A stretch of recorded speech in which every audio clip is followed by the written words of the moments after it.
panel number 4, which is on handling mass demonstrations. I'd like to welcome you all back. And we have 4 panelists for this.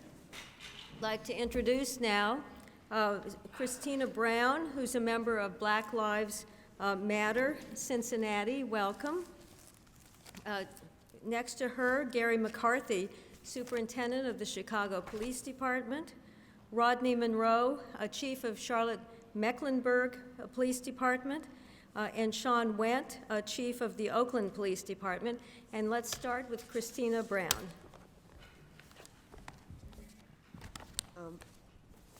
Good afternoon. As previously stated, my name is Christina Brown, and I have just a couple prefaces or housekeeping rules. It's Christina with the CH, not a K, so if you want to find me on Facebook, that won't work.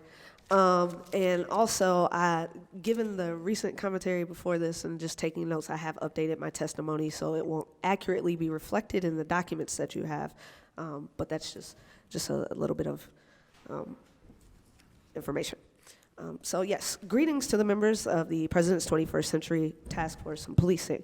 My name is Christina Brown. I'm a founding organizer of Black Lives Matter Cincinnati.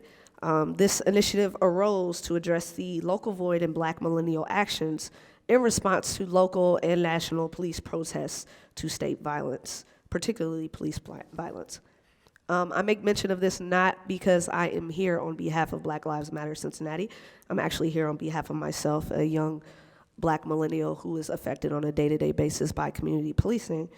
I also state this because it is important that as we sit here, both as participants and as listeners, that we understand that Black Lives Matter is at the heart of most demonstrations that are taking place throughout the country.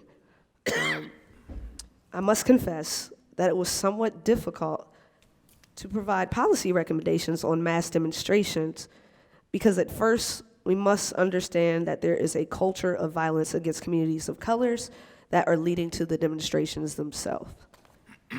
Inability to understand and empathize with the context in which these anti-police brutalities demonstrations are taking place is within itself a systemic failure. Dispatching officers whose leadership believes that most demonstrators are merely race baiters or conspiracy theorists, it further perpetuates the cycle of distrust that makes Black and brown communities incredibly invulnerable. While this may not play out in the literal spaces in which demonstrations occur, it's emanated in the public comments made by law enforcement officers, their union representatives, and anti-activist sentiments. So today I insist that mass demonstrations and community policing as an ideology must be navigated through the context of 3 lenses. 1, interpersonal gentility. 2, individual officer restraint. And 3, criminal justice institutional reform. When these 3 concepts are adequately balanced, mass demonstrations can healthily occur, reducing the potential to escalate tensions between communities of color and police. Today I've provided a few recommendations to implement when navigating massive demonstrations that are taking place. My institutional recommendations for policy are as follows. 1, eliminate the usage of military-grade equipment during demonstrations, especially within the urban core. Not only does the imagery of military-grade equipment in these neighborhoods trigger historical trauma between Black and brown communities of color, according to the American Civil Liberties Union, there is disparate impact on communities of color when militarization takes place in these neighborhoods. 2, during times of visible tension between police and communities of color, reduce and suspend enforcement of minor violations. This idea of broken windows and hyper-policing only perpetuates this idea that selective enforcement takes place only in Black and brown neighborhoods against Black and brown people. So during these tense times, it's important to operate with flexibility and maneuverability to address the needs of the protesters. My third recommendation would be to advise elected officials to only deploy National Guard and enforce martial law in response to mass violence, not in anticipation of agitation or of mass demonstration. We can recently point to Governor Jay Nixon in Ferguson, Missouri, who days before the release of the announcement in the Darren Wilson case kept perpetually stating that he would deploy National Guard once the decision was announced. And this did not necessarily make protesters feel safer. It penetrated them as an act of intimidation from the state. So in order to create this culture of trust that we're all working towards, it's important that this be considered.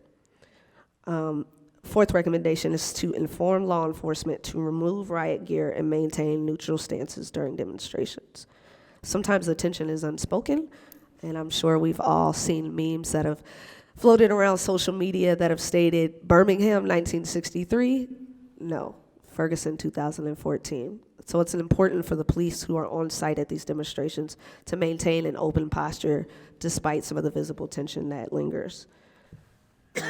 My fifth recommendation is to anticipate traffic disruptions, reroute traditional traffic, and only create protest barriers here when necessary for protest safety. In December, there was a mass demonstration that took place downtown at our federal courthouse. It eventually led from the federal courthouse to the opening of a freeway. The police were incredibly fluid and helpful in terms of rerouting traffic and not issuing excessive force towards the demonstrators. And that level of flexibility was incredibly important to maintain the calm demeanor of the protest. My final policy recommendation would be to, when possible, identify leadership within mass demonstrations and primarily communicate through representatives, especially when there is a possibility of arrest or a deployment of force.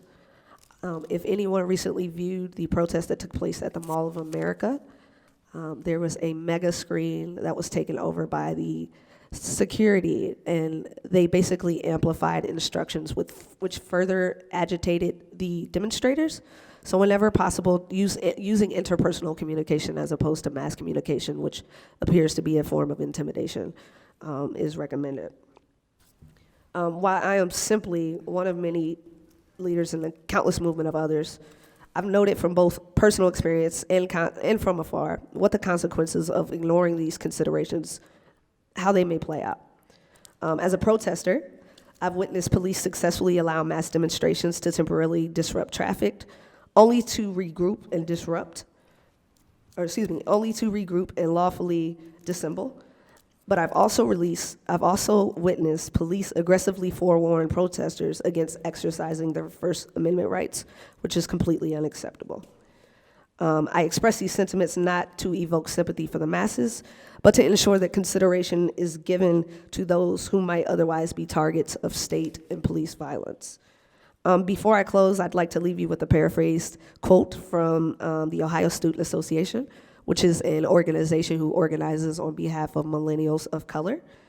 They stated, after meeting with President Obama in November, that task forces are where the concerns of the community go to die.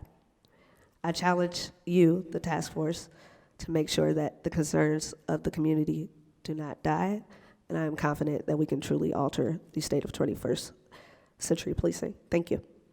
Thank you, Ms. Brown. Superintendent McCarthy? Good afternoon, and thank you for having me here.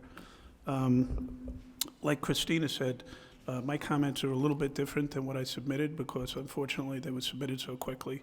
I had to change them before I got here.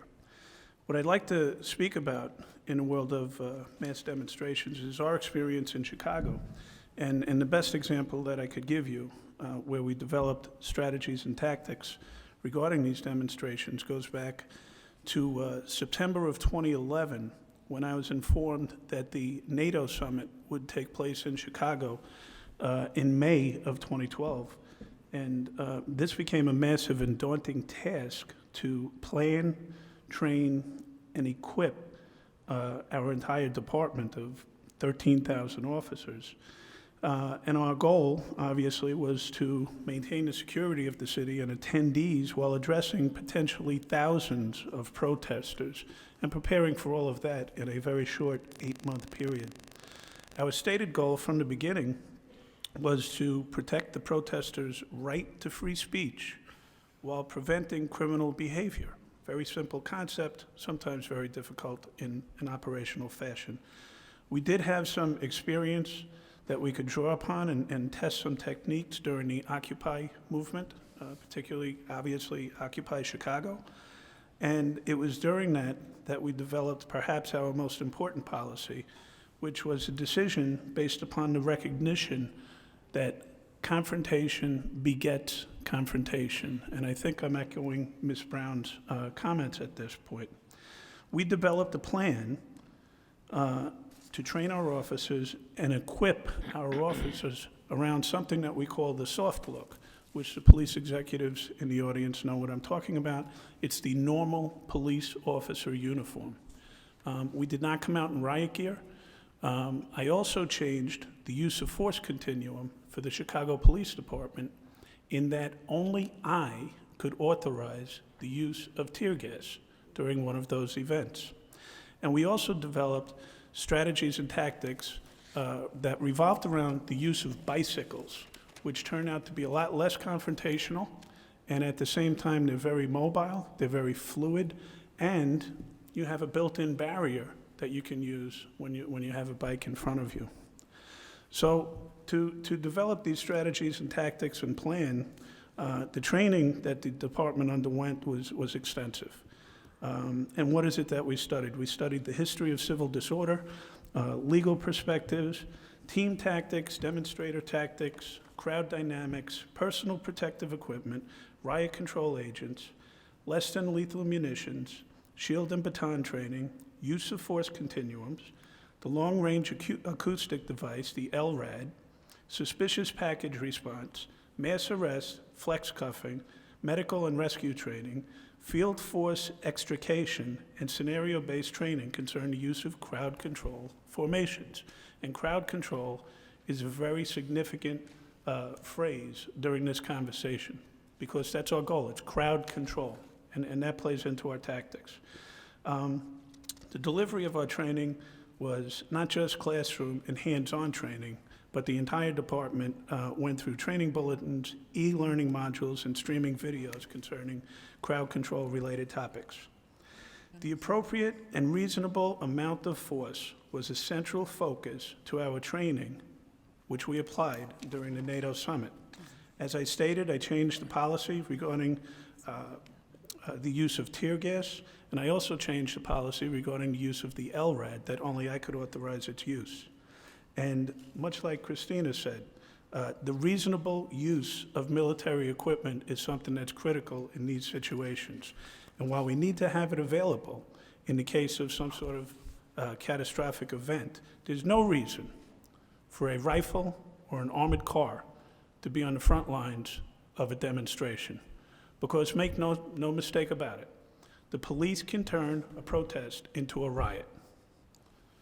The team concept was instilled into the training courses for NATO because successful team tactics, tactical operations, rely on the creation of a well-disciplined, professional, and controlled working team. Strong leadership and supervision were required for our success.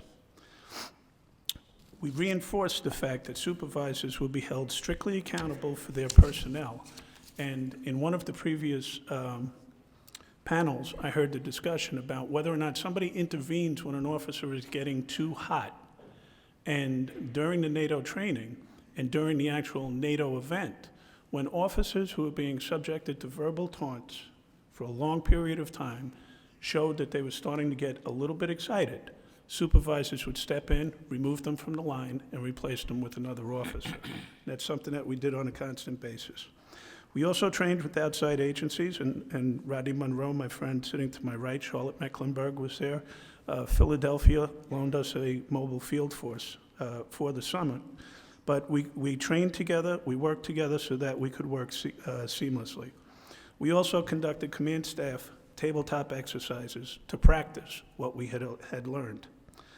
At this point, The tactics and strategies that we used have put us in a position where the Chicago Police Department is being recognized nationally and internationally as a police department for best practices concerning crowd control because of how our department handled the NATO and performed during the NATO summit.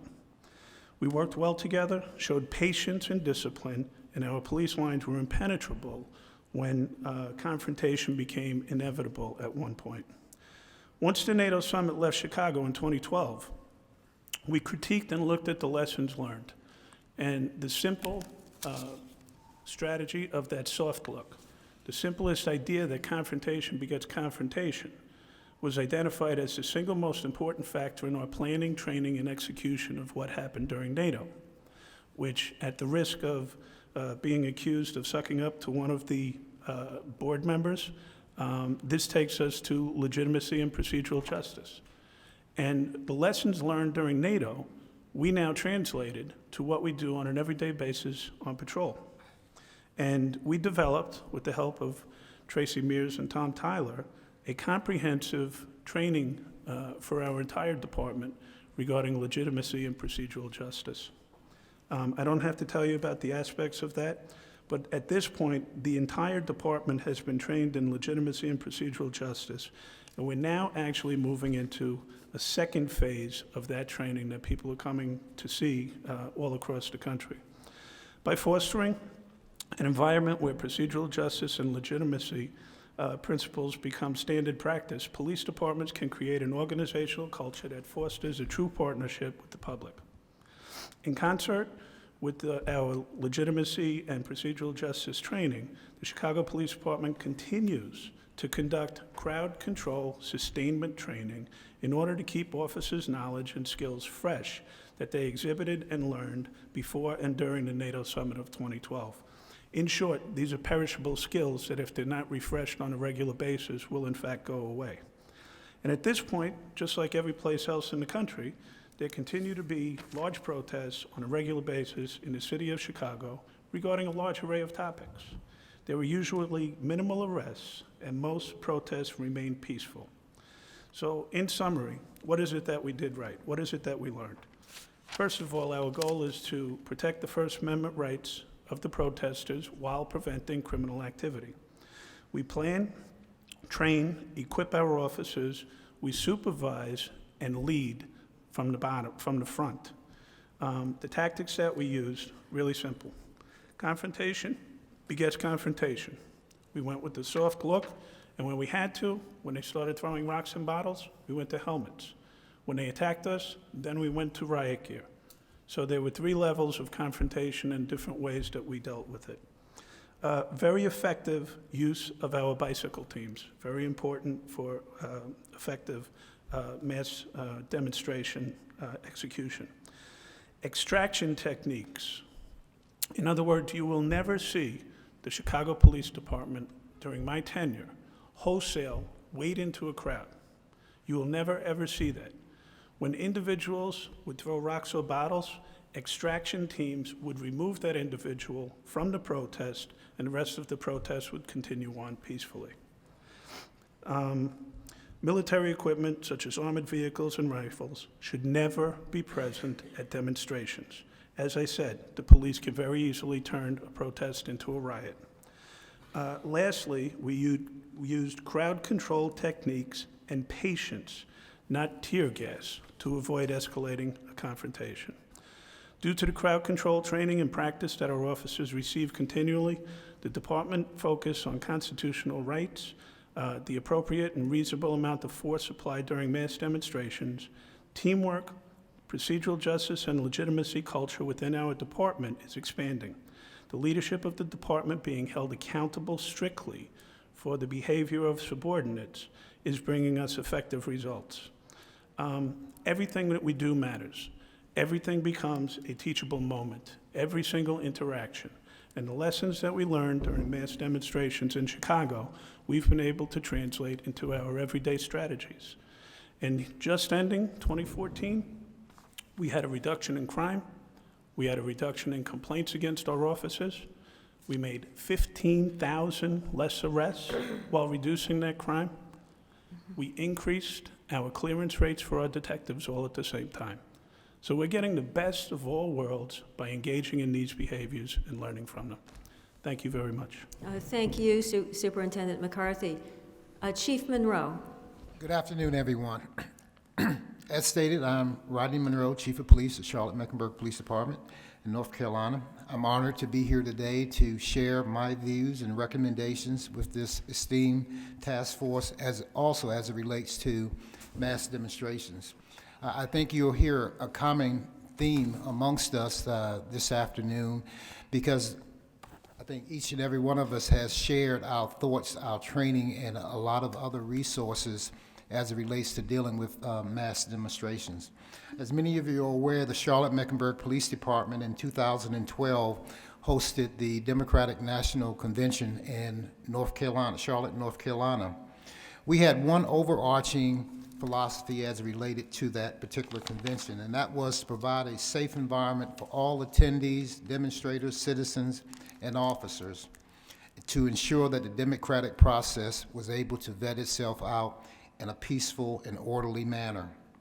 CMPDs wanted the DNC to be the story, not the operations or the Charlotte-Mecklenburg Police Department in itself. With an estimated 35,000 convention attendees and over 6,000 delegates, governors, thousands of security personnel, over 15,000 media personnel, we knew that we would be the center of attention for those 6 days. However, our training and our preparation began way before that September 6th opening of the Democratic National Convention. 18 months prior to that particular event, the CMPD began its preparations as relates to how we saw fit to handle this massive event that was taking place. Looking at the history of the conventions, looking at the tone of what was going on around the country and around the world were significant influences as it relates to our preparedness for this. What we learned is, and what we continue to employ today, is that training. Clearly, understanding is not just a one-time training opportunity, but the training that you can actually derive from being progressive in the way that you look at engaging communities and the public not only helps you in handling those particular situations, but as Gary mentioned, it helps you prepare your officers for daily engagements with the community. I'd like to kind of steer away from my written comments and more or less focus on our philosophy in general. Whether you're managing demonstrations or events with 50 people or 5,000 people, the attendees expect to have a safe and happy experience as it relates to that particular event. Training being the key component of our preparation, it must occur beforehand and it must be continuous even in the absence of events. The foundation of our training began with how do we facilitate the peaceful and lawful demonstrations by utilizing tactics and engagement that keep the demonstrators, the public, and officers safe. That training included various topics, not only tactical topics, but command structure. How do you engage from the command level? How every level of command has a distinct responsibility of oversight as it relates to the demonstration. The engagement with demonstrators, and I'm not just talking about the tactical engagement, but the conversations with the organizers and participants of the demonstration, not just during the event, but months and weeks beforehand, and even after the event itself. The various legal aspects, how do you protect and go up against and support the First Amendment rights of all demonstrators? How do you recognize the peaceful nature of the majority of the demonstrators and facilitate your training around those things? And your training must encompass not only field training, but online training, the ability to tabletop exercises throughout the period before and after and doing to make sure that you're putting forth the proper techniques for handling these situations safely. Training should not be self-taught. We believe that there are other experienced professionals out there, whether in the local, state, or federal arena, that can support you in these particular endeavors. And one of the key components and elements of that training has to be your community. The communities need to be involved in that training and helping you better understand the dynamics associated with those that will be engaged in those activities. Researching and sharing the best practices. We visited Chicago, we visited Boston, we visited Washington, D.C., and a number of other cities that had engaged in these type of activities before, so that we could gain best practices to bring back to Charlotte. The use of technology as it relates to cameras, being able to get ahead of situations and understanding the dynamics that are associated with that event, provide a tremendous benefit to you. The span of control as it relates to officer to supervisor ratio. We utilize a very short span of control, 1 to 9 officers throughout the event. We utilize various resources. As Gary stated, our initial response throughout the majority of the events was officers in regular uniforms, then layered with officers on bicycles, then layered with the use of small motorized motorcycles for quick movement throughout the city. Then came the mobile field forces and the civil disturbance units, which all of those units were kept out of sight of the general public. They were pre-staged around the city at critical infrastructures, locations in which potential problems could occur, but fortunately, through the management of all the events, those resources were not used.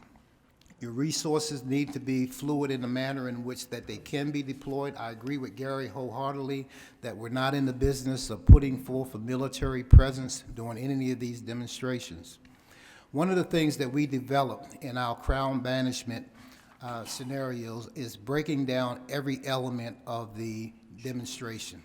From a lawful assembly where persons look to exercise their First Amendment activity through speeches, picketing, marches, assemblies, protests. Our response, action, monitor and assess that crowd behavior without interfering with the activity, maintain neutrality and focus on potential criminal behavior, not the message of the participants, maintain tolerance even if taunted or baited, don't overreact, but maintain readiness to respond should violence occur.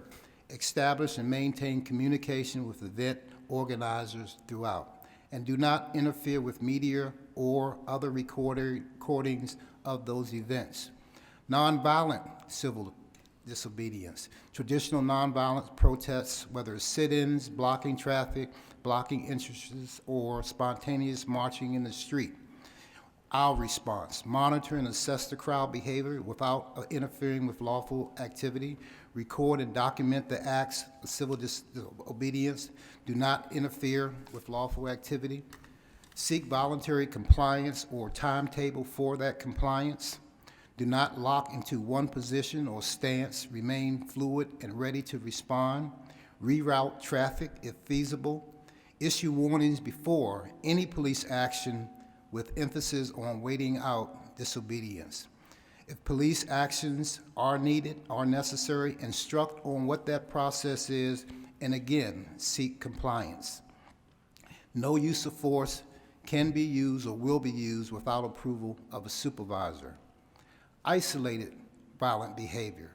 Isolate that physical violence against persons or property, whether throwing objects, smashing windows, does not include the verbal taunting or use of offensive speech against officers. Use organizers as our response to monitor and gain voluntary compliance. Identify and track key suspects, and as Gary mentioned, extract those agitators separately. Videotape the recordings of individual and police actions. If possible, arrest suspects away from the group and immediately remove from the area. This is the continuum that we use within the Charlotte-Mecklenburg Police Department for handling all demonstrations, including mass demonstrations. After our DNC convention, we had an organization, the Bureau of Justice Assistance, commissioned CNA to come in to do an after-action report on the convention, because when we started preparing for the convention, there was no written document for us to use. But since then, both from Tampa and Charlotte, an after-action report was delivered to us, as well as being shared for all the individuals that have the upcoming conference coming. And one of their observations in the after-action report pointed to the use of technology as a force multiplier, being able to get out in front of issues and incidents before they got out of control. The deploying of police leadership in the field that could engage demonstrators, as well as reacting quickly to any issue that occurred throughout the demonstration. So therefore, in closing, in preparation, communication is the key. Communicating your purpose was key to us in allowing demonstrators to understand our position and for us to understand theirs. Thank you for this opportunity. Thank you so much, Chief Monroe. Chief Wendt? All right, good afternoon. I'll be brief because many of my remarks would actually be redundant of things that all three of the other panelists have said. But Oakland, particularly over the last, the Bay Area traditionally has been has a rich tradition of protest activity and exercising First Amendment rights. So it's given the Oakland Police Department a fair degree of experience with this, of which we learn from constantly. Going back to Occupy, where we certainly learned from our lessons of what not to do. More recently, I think we've learned what to do, and part of that has been working with, learning from other organizations and how they do things. But I will highlight some of the aspects of our policy which I think are particularly important, starting with, obviously, all members strictly adhere to an incident command system. For citations in lieu of arrest, many of the offenses that we would actually make arrests for during mass demonstration operations are misdemeanors, and our typical policy there is to make every effort to cite out individuals at a safe location near the place of arrest. We set up a mobile booking station to process prisoners. Persons with no identification, warrants, or felony charges are taken into physical custody. But this has significantly reduced the amount of time to process prisoners and significantly reduced complaints.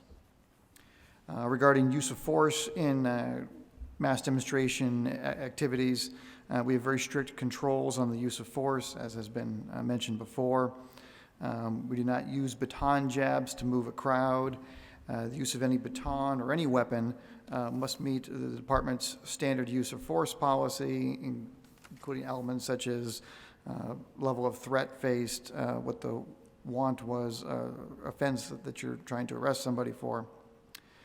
Specialty impact weapons have a higher threshold for use in crowd control situations, and the use of tear gas can only be deployed when ordered at the incident commander level. Regarding mutual aid, we have all mutual aid agencies report to a staging area, so they do not self-deploy. At the staging area, mutual aid agencies are briefed on OPD policy and procedure for crowd control. Each of those outside agency teams is assigned an OPD officer to act as a radio operator, pathfinder liaison to OPD.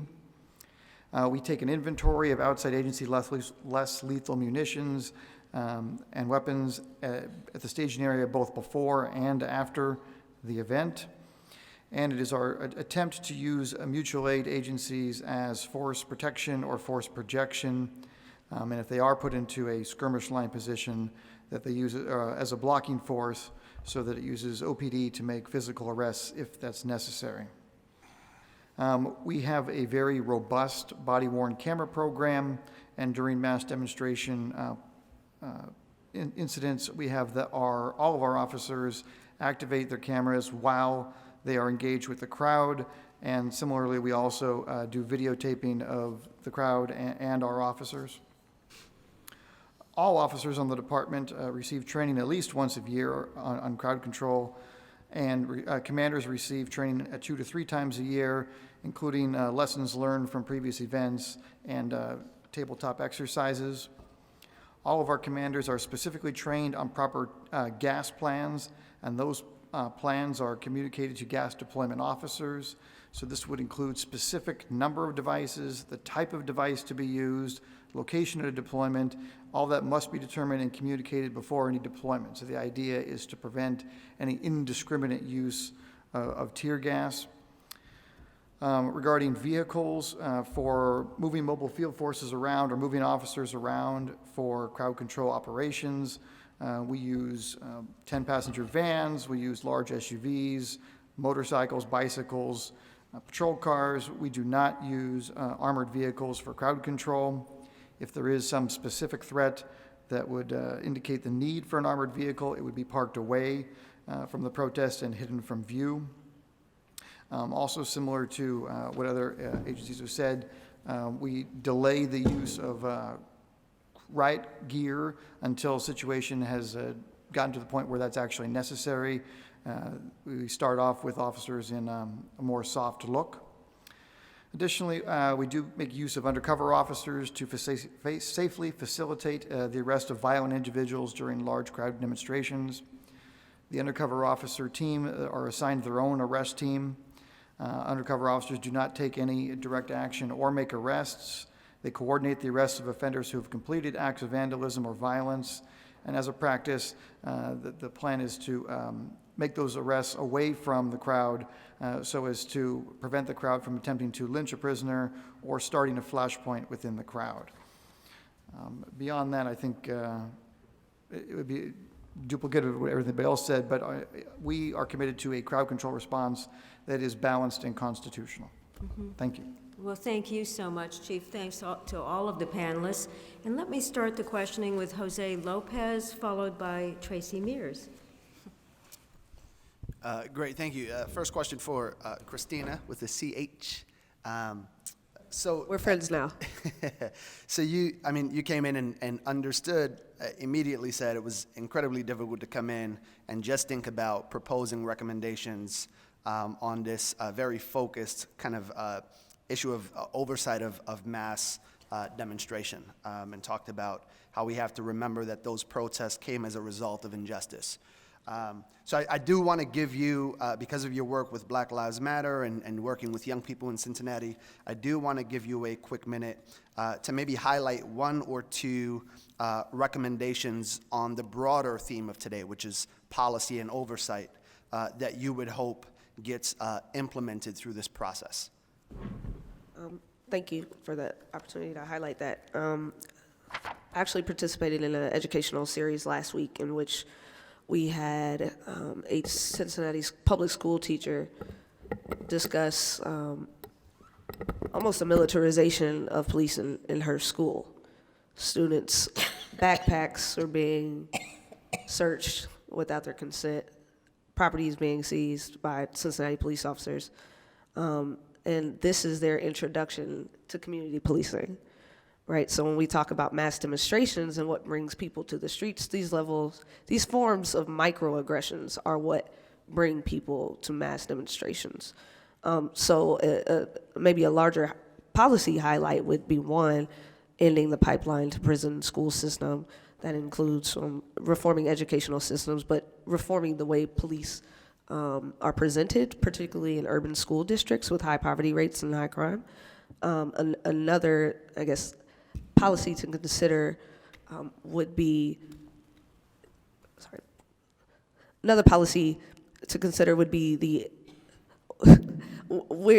people who organized here in Cincinnati were reacting very specifically to the history of Cincinnati, which in 2001 we had the civil unrest in which 3 years, 15 black men were killed in the presence of Cincinnati police, but mostly reacting in the response to the lack of judicial enforcement of those killings. So the larger policy conversation would be around special prosecution of these cases and grand jury selections. So those are two vastly different components in terms of what creates the climates for mass demonstrations, but two very intricately connected ideas that bring people to the streets. So hopefully that was somewhat coherent, but those are things that we've discussed as individuals who, feel unheard. So mass demonstrations are a form of feeling heard in a system that isn't designed to hear us. Tracy Mears?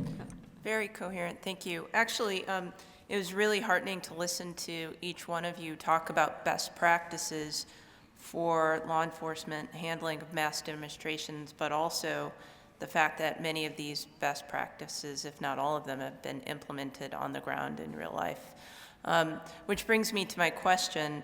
I think any one of the police executives could answer this question, but since it's going to be a slightly unfair question, I'm going to put Superintendent McCarthy on the spot, since we know each other. Okay, and so here it is. Look, you three clearly know what to do and how to do it, to the point that Christina was even high-fiving you on the panel. I just want that noted for those of you in the back. But obviously, that's not what happens in so many other locales. And so I guess here's the unfair question. Could you speculate about why that is? Is it just a matter of people not knowing best practices? Is it a function of resources, that it's really expensive to go through these intricate kinds of trainings? Is it some other thing that I can't imagine? Because it seems like this is happening all over the country, so I don't understand why it couldn't happen in Ferguson, Missouri. So, yes, that's an unfair question, but I'll take a shot at it. I think that all of your speculative comments are correct in that, is it not written down somewhere? No, it's not. Is it that it's expensive? Yes, it is. But I think, we've had this discussion a few times around tables at major city chiefs or PERF, where how do we get these best practices into smaller departments across the country? And what happened in Ferguson was a tiered, layered response of mutual aid. And direction from the top, I think, was missing from the beginning. The event was not taken control of. There was no transparency regarding the shooting, which led to a vacuum, which led to rumors filling it. And then the actual practice of how the demonstrations were handled, I think we're all embarrassed by, quite frankly, in law enforcement. I sat there aghast watching it. The simplest issue of the use of tear gas. In my book, if you fire tear gas, you've got a riot now. You don't have a demonstration. So I don't know if there's I guess I have to be sensitive when I say this, if there's a political gain in some communities for handling different events in different fashions. I certainly know that the mood of Chicago has it that they're expecting professional policing. We've certainly proved it. Going into the NATO summit, all I kept hearing about were the ghosts of the 1968 Democratic Convention in the city of Chicago. Wow. And I could tell you this, that probably 60% of the officers who took place were not even born in 1968 during the NATO summit in 2012. So I think there's legacy that goes along with it. I think there's a lack of recognition of best practices. And I think that the training that goes along with doing this properly. I mean, we trained with the Philly guys. We trained with the Charlotte-Mecklenburg guys. Rodney came up to Chicago and was looking at the practices that we were using. And this is our challenge in law enforcement, is how do we get this to the 17,000 police departments in the country? And like Charlie Beck was saying, and I agree with him, this is your task, and it's a very important one. And I commend you for doing what you're doing, and I hope that we can help and get it done. Sean Smoot, followed by Cedric Alexander. Well, actually, that was my exact question. Exactly. So I'll just take a second and thank Superintendent McCarthy and Chief Monroe, because I was at both of the events that you described, and the men and women that you lead were just excellent all the way through. And so thank you for your leadership and your forward thinking on this. Cedric Alexander? Yes, thank you. You know, Tracy pointed out something that was, I think, pretty obvious to all of us. When Ms. Brown started out with her remarks and observations and clear, very well thought out experiences as it relates to issues that have been very relevant. More recently, it's really historical, quite frankly, in terms of this is not new with communities of color and police, but we have made tremendous gains over the years. So your observations are very well noted in terms of how you feel and what you relay, as many people across this country certainly do feel the same way that you do, Ms. Brown. But what I really found really fascinating after your remarks, three very well-known, respected law enforcement officials who come from three very well-known, respected communities in this nation as well, too, clearly articulated and demonstrated what it is that police do very right and very good. And this is something that I don't believe any of them just came up with. They clearly stated through their own experiences and certainly in recent years of how to best manage crowds when you need to and a process to it. Superintendent McCarthy, you said something I thought were very courageous, and I want to applaud you on this, where you mentioned, quote, police can turn a peaceful civil demonstration into a riot.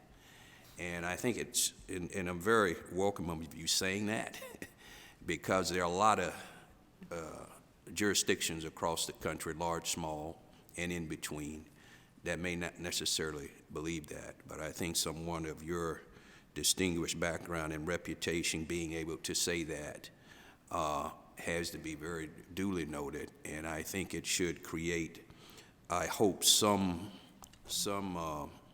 conversations for communities that need to realize that, yes, we can create those kind of environments intentionally, unintentionally. At the end of the day, the results are the same.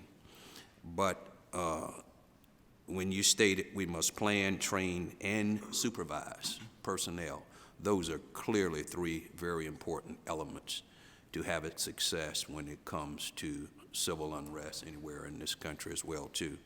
So I don't really have a question as much as a comment that I think it really needs to be noted that the four of you are saying the same thing, and you're doing it in a way that I think this nation needs to see and hear, and just did, in terms of how we move forward and recommendations that you all are making. So thank you very much. Thank you. And I mean that sincerely. Thank you. Thank you, Cedric Alexander. And our last questioner is going to be Roberto Villasenor. Good afternoon. I just have a real quick practitioner's question, I guess, more. We've learned the same lessons you have, and probably through trial and error, and the issue of dressing soft for these events. And I heard with very keen interest you say, okay, when the rocks and bottles start, we get helmets. When the attacks start, we bring out the hardcore gear. How are you managing that, or does this cost more to you? Do you keep a whole separate force? Or at that point, things are starting to lose a little control. Do you pull some of your force back to dress out? How are you doing that, I guess is my question. Well, Go ahead. from the perspective of the DNC, we pre-position resources throughout Charlotte, and part of those resources were individuals that were fully prepared for the worst-case scenario, but they stayed out of sight. We pre-positioned them at various critical locations, areas that we thought were tipping points throughout the demonstrations, throughout the marches. But with the strict adherence to that they weren't to be seen, so no hanging around the front lobby because we didn't want them to be put in a position where it would become an agitation to anyone. But you have to prepare yourself should those events occur. But I think that for the most part, things are, and even from the perspective of the officers in the soft uniforms being one layer, that second layer being the officers on the bicycles. And being on a bicycle, you don certain protective equipment just for purpose of riding the bicycle. So that became the second level. The third level was the officers that rode the motorized bicycles. There's a certain level of protection that they would naturally wear just riding those motorcycles. So we kind of staged those four levels throughout the footprint to make sure that we had the proper response at the proper time. And I guess which brings up the cost issue, which a lot of agencies need to accept, that it is expensive to respond appropriately to Yes. these type of events, and we need to plan for that. Yes. If I can just add one quick comment on that. One thing that I learned too in handling these things, there may be a time when you have to bring out officers that are dressed in different equipment because of what's going on, but it's important to de-escalate as soon as possible. Correct. Once the situation has been resolved, pull them off the line and replace them with officers that are back in the soft look to de-escalate the crowd, de-escalate the tensions, and everything else. So we talked about de-escalation in another context earlier. It's equally important during a mass demonstration. If you do have a little bit of an outbreak, de-escalate it as soon as you can. And if I could just add to that, what was really critical to our success was training as a team and having command and control and knowing where all of those staged resources were. Because on the fifth day of the NATO summit was when we got into the confrontation where our lines got attacked by, I'm not going to call them protesters because they weren't, they were agitators. And initially, they started throwing rocks and bottles, and we went from, the line was in front of me, in front of the stage where the Afghanistan war veterans were throwing their medals back at the NATO summit. There was a stage and there was an event. As soon as that finished, they started throwing rocks and bottles at us. We went to the helmets, and we brought out a different line, and I was standing on a planter behind our officers looking out into the crowd. And right after we got the helmeted officers in front of us, it was really phenomenal to watch because these individuals had obviously trained and practiced their assault techniques because they locked arms and they started coming forward in a fashion where they were chanting, one step, one step, one step. And that was time when we said, okay, let's get the guys out here who are dressed properly. And we barely got them on the line when they hit the line to the point where I was holding up officers personally from behind because that's where the surge came and it hit right in front of me. But then we got it reinforced very, very quickly. So the teamwork, working as a team, knowing where those officers were at all times and deploying them quickly is really critical because we could have gotten caught in between with the wrong officers out there at that time. We have two more comments or questions. Sue Rohr and then Tracy Mears. This is for Christina. I would like to get the point of view of a demonstrator on this. I don't have recent experience with a mass demonstration. Mine goes back to 1998. The WTO started out as demonstrations, turned to riots in Seattle. And one of the dilemmas we had was anarchists coming in from outside that had really tried to take everything off track. And from the perspective of somebody who is legitimately protesting a particular issue, what words of advice would you have for the police department trying to manage that? How can we work in partnership with the people who are trying to get their message out there? And you've got these, in our case, it was anarchists coming in. I think each demonstration probably has a different group that might do something like that. Certainly. So within the current demonstrations that are taking place nationwide, one of the core principles is that people of color are in the leadership positions. So often what I've noticed is when you see anarchists, they're wearing potentially masks, so they're very distinguishable from the crowd. This is going to sound like a gross generalization, but on a local level, we've noticed that they're disproportionately white and male. So you'll see that the white allies who are supporting the people of color, who are in leadership, who have an agenda, have speakers, and then you'll sort of see people on the periphery who are in proximity with the group, but not necessarily in tangent. So it always helps for us to have clergy around, regardless of your belief level or your non-belief level. They tend to be good point of contacts in terms of de-escalating situations. So for me, I think that's incredibly beneficial. And then communicating with some of the more obvious leadership who are probably making note of the same things.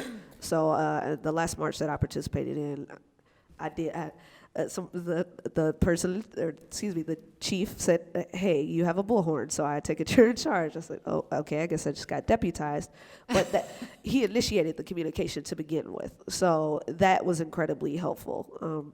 I'm not sure if he agreed or disagreed for whatever reason we were there, but he said, "Just to let you know, my guys are right there, and if you need anything, come talk to me." So that was incredibly helpful to make sure that there's an open line of communication regardless of what the protest is about, and in the event that he notices something or I notice something, we both can talk to each other. So hopefully that answered. So you become allies in a sense to keep your demonstration on track. Certainly, because and then there's the media portion, and I do think that police are incredibly sensitive to the way in which protests are being depicted in the media right now, just as protesters are, because there's disproportionate, there's messaging issues on both sides in terms of protesters being agitators or oppositional to police in general, and then police being agitators or oppositional to First Amendment protests as well. So it is a weird sort of parallel. Thanks. Well, thank you. Tracy Mears. Sue Rare's question was not my question, but Ms. Brown's answer answered the question I had, so. Good. I feel your pain. Well, let's join in thanking this terrific panel.